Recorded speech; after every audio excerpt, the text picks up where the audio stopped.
Hello వదినా. బద్రి, నేనే నీకు ఫోన్ చేద్దాం అనుకున్నాను వదినా. నాకంత అయోమయంగా ఉంది. రాజా ఏం చేస్తున్నాడు? రాత్రనగా బయటికి వెళ్ళాడు, ఇంతవరకు రాలేదు. అలాగా? ఎక్కడికి వెళ్ళాడు? నాకు చెప్పలేదు. రాత్రి రూమ్కి వచ్చాడు.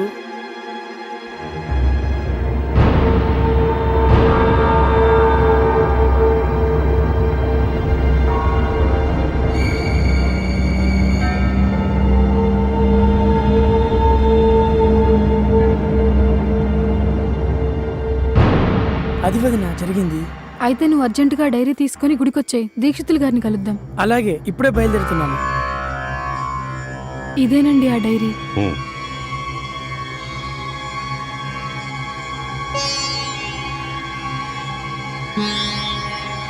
అసలు మేమెవరో తెలియనట్టే మాట్లాడుతున్నాడండి. ఫ్యామిలీ ప్యాక్ బిర్యానీ మొత్తం తినేశాడు. మొత్తం చదివేసిన డైరీని మళ్ళీ తీసి రాయడం మొదలుపెట్టాడు. ఆశ్చర్యం ఏమిటంటే ఆ డైరీలో ఉన్న హ్యాండ్ రైటింగ్ లాగానే రాజా కూడా రాస్తున్నాడు. అవును, ఎవరో తనని చంపారని ఏదేదో రాస్తున్నాడు. అసలు ఈ డైరీ ఎక్కడిది మీకు? అంటే అది ఒకరింటికి పని మీద వెళ్ళినప్పుడు అనుకోకుండా మాతో పాటు తీసుకొచ్చాం. ఇప్పుడు నేను ఉంటున్న హాస్టల్లో కృష్ణుడని ఒక అతను ఉండేవాడట. 5-6 నెలల నుంచి అతను కనపడట్లేదట. ఇన్నాళ్ళ తర్వాత ఇప్పుడు రాజా వచ్చి అతనిలాగే మాట్లాడుతూ అతనిలానే బిహేవ్ చేస్తున్నాడు. నన్ను కూడా నువ్వెవరు అని అడిగాడు. కంగారు పడకండి, నాకు ఈ విషయం ఇప్పుడిప్పుడే అర్థం అవుతుంది.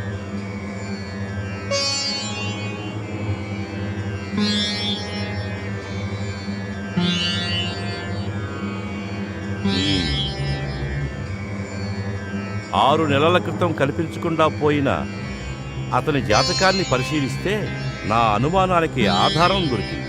జాతకరీత్యా ఇతనికి అకాల మృత్యువు రాసి ఉంది. అనుకోని పరిస్థితుల్లో ఇతను హత్యగావింపబడ్డాడు.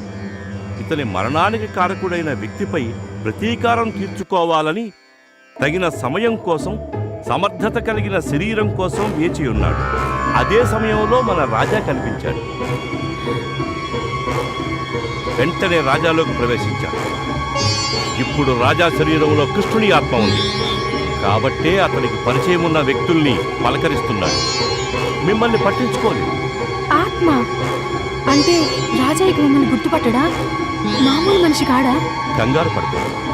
కాలం తీరి కన్ను మూసిన ఆత్మలని కర్మానుసారం కాలగర్భంలో కలిసిపోయి కొన్నిసార్లు ఆ వ్యక్తికి తీరని కోరికలున్నప్పుడు వాటి కోసం ఊగిసలాడుతూ ఆ ఆత్మ అక్కడే సంచరిస్తూ ఉంటుంది.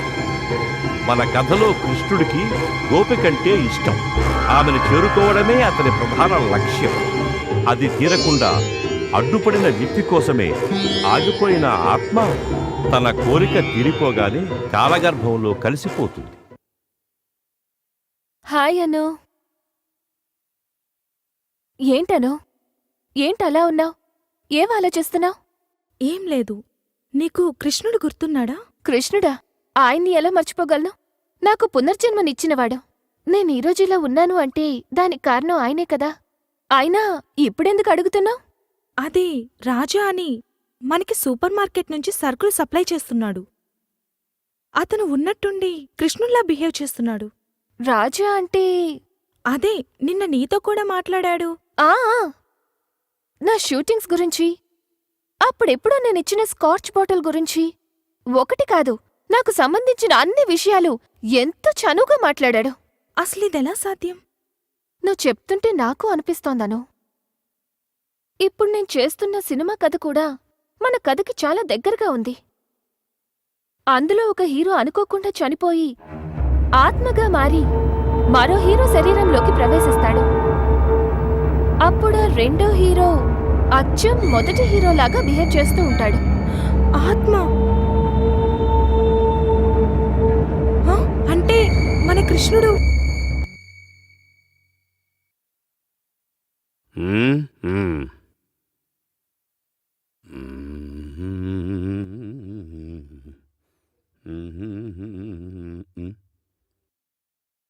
హలో, నమస్కారం అండి. నమస్కారం. పద్మావతి వచ్చిందండి? ఆ? పద్మావతి అండి. పద్మావతి? ఒక్క నిమిషం. ఏమయ్యా నరసింహరావు, మన స్టేషన్కి పద్మావతి అని ఎవరన్నా వచ్చారా? ఎవరు రాలేదండి. రాలేదయ్యా. ఎప్పుడు వస్తుందండి? ఆ? నాకేం తెలుసయ్యా? ఇది స్టేషనేనా? అవును. పద్మావతి ఎప్పుడు వస్తుందో తెలియనోడికి నీకెవరు ఉద్యోగం వచ్చారయ్యా? ఆ? ఏయ్, ఎవడ్రా నువ్వు?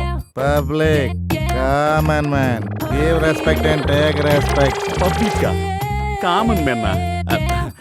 చెప్పండి సార్, నేను తమరికి ఏ విధంగా సహాయపడగలను? సహాయం కాదు, సమాధానం చెప్పు. ఆ పద్మావతి ఎవరో నాకు తెలియదయ్యా. పద్మావతి ఎవరో తెలియదు. ఆహా. అంటది, చుక్కు చుక్కు అంటది. ఆ? ఊ అంటది, చుక్కు చుక్కు అంటదా? ఇంతకీ నువ్వు ఎక్కడికి ఫోన్ చేసావు బాబు? స్టేషన్ కి. ఏ స్టేషన్ కి? రైల్వే స్టేషన్ కి పద్మావతి ఎక్స్ప్రెస్ కోసం ఎంక్వైరీ చేశా. ఆ? రైల్వే స్టేషన్ కా? పద్మావతి ఎక్స్ప్రెస్ కావాలా? ఒరి యదవా, నువ్వు ఫోన్ చేసింది పోలీస్ స్టేషన్ కి. పెట్టే ఫోన్, పెట్టే. ఓ ఊ, ఊ.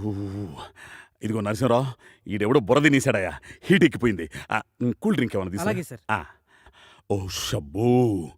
ఓ, ఆ, ఆ, నమస్తే సార్. ఆ, నమస్కారం. ఓ కంప్లైంట్ ఇవ్వాలి సార్. చెప్పండి, రాసుకుంటాను. 6 నెలల క్రితం ఒక హత్య జరిగింది సార్. హత్య? అవును సార్. 6 నెలల క్రితమా? అవును సార్. ఎవరు చేశారు? మాజీ మంత్రి కొడుకు జనార్దన్ సార్. మాజీ మంత్రి కొడుక? అవును సార్. ఎక్కడా? ఊరి చివర ఉన్న ఫామ్ హౌస్ లో జరిగింది సార్. ఫామ్ హౌస్ లోనా? ఎవరిని? నన్నే సార్. నన్నే సార్.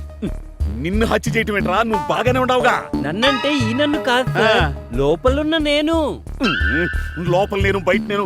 ఏం పొద్దున్నే మందు కొట్టొచ్చావా? అలవాటు తప్ప 6 నెలలు అవుతాను సార్. వీడు తాగుతాడో లేదో తెలియదు సార్. మాట్లాడితే వాడు వీడంటావేంట్రా? అది కాదు సార్, మాట్లాడుతున్న నేను కృష్ణుణ్ణి సార్. కనిపించే వీడు రాజా సార్. రాజా బతికే ఉన్నాడు సార్. కృష్ణుణ్ణి మాత్రం చంపేశారు సార్. మళ్ళీ వీళ్ళిద్దరు ఎవర్రా? నీకు దండం పెడతారయ్యా, కన్ఫ్యూజన్ లేకుండా క్లారిటీగా చెప్పరా స్వామి. సార్. వచ్చావా? వీడి దెబ్బకి బుర్ర కదయ్యా, టోటల్ బాడీ మొత్తాన్ని బాయిలర్లో పెట్టినట్టు అయిపోయింది. Thanks sir. దాహం వేస్తుంది, కావాలంటే నీకు ఇంకోటి తెప్పిస్తాను బాబు. మీరే తాగుదురు గాని ఇవ్వండి సార్.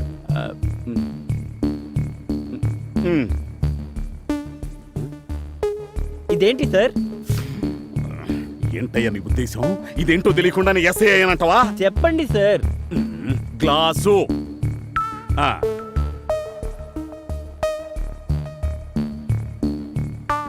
ఇప్పుడు ఇదేంటి సార్? Cool drink. మరి ఇందాక గ్లాస్ అన్నారు అప్పుడంటే అందులో కూల్ డ్రింక్ పోయలేదు కదా. కదా? నేను కూడా మీకు ఇందాకటి నుంచి ఇదే చెప్తున్నాను సార్. మీకు కనిపిస్తున్న ఈ గ్లాసు రాజా అంటే ఈ బాడీ. ఇందులో పోసిన కూల్ డ్రింకు కృష్ణుడు అంటే నేను. ఇప్పుడు చెప్పండి సార్, నేనెవరిని? కృష్ణుడు అంటే అంటే నువ్వు ఆత్మవా? అవును సార్. ఆయన చెప్తుంది నిజం. 6 నెలల క్రితం కృష్ణుడి హత్య జరిగింది. ఆల్రెడీ మిస్సింగ్ కేసు మీ స్టేషన్ లో రిజిస్టర్ అయి ఉంది. కావాలంటే ఈ డైరీ చూడండి.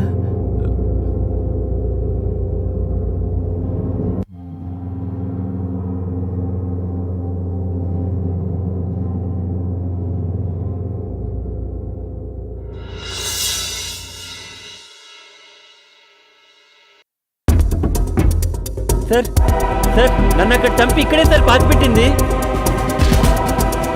ఇక్కడ? ఇక్కడే సార్. చంపింది ఎక్కడ? అక్కడే సార్. నరసింహ, సార్. తవ్వించు. ఏమయ్యా? సరే నేను నాతో రండి.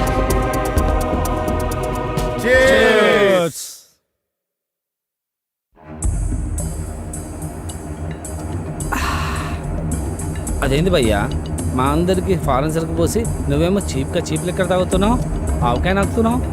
అమెరికాలో 6 నెలలుండి అడ్డమైన బ్రాండ్లు తాగి నాలుక తడారిపోయిందిరా.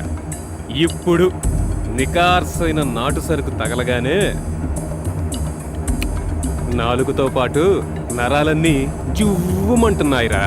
అంటే ఆడవాసం తగలేదా అన్న? ప్రతిరోజు పిజ్జాలు బర్గర్లు తినలేం కదరా.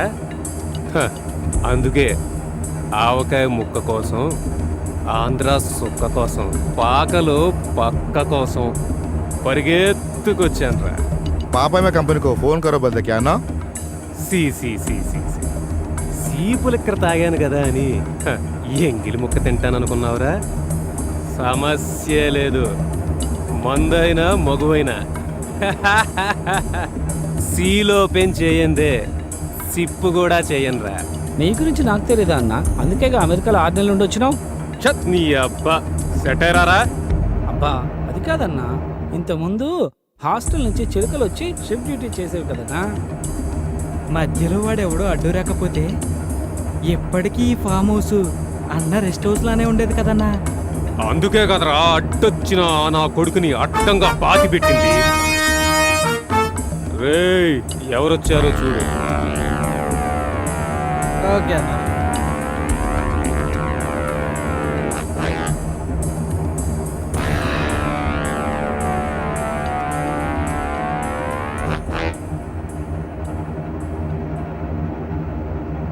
ఎవరు కావాలండి? కొట్టండి సార్ బండి. పడతారండి. అన్నా అన్నా అన్నా. ఏంటస్సై ఇలా వచ్చావు? బాబు గారు బాగా బిజీగా ఉన్నట్టున్నారు. మ్యాటర్ ఫినిష్ చేస్తే మాట్లాడు. పర్లేదు చెప్పు. మీ మీద కంప్లైంట్ వచ్చింది బాబు. కంప్లైంటా? ఎవరిచ్చారు? నేనే ఇచ్చాను. నువ్వా? అవును బాబు, మర్డర్ కేసు. మర్డర్ కేసా? నా పైన? 6 నెలల క్రితం మీరు అతన్ని హత్య చేశారని అతనే స్వయంగా మా స్టేషన్కి వచ్చి కంప్లైంట్ ఇచ్చాడు. అందుకే నేను స్వయంగా వచ్చాను.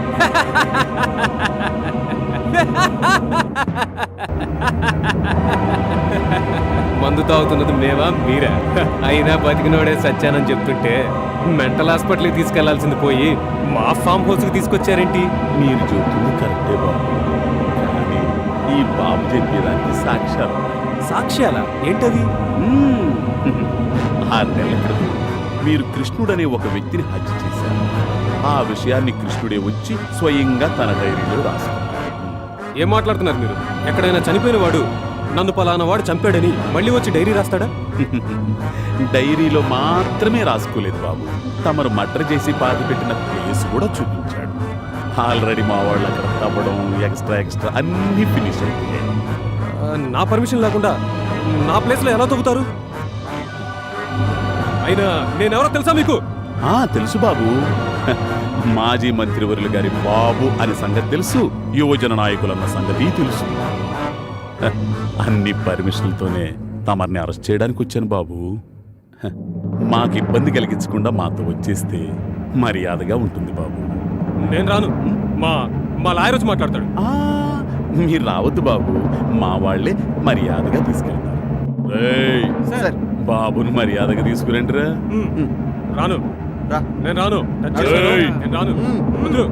నేను రాను చెప్తున్నానా? మర్యాద బ్యాన్స్ అంటారా? వదులు.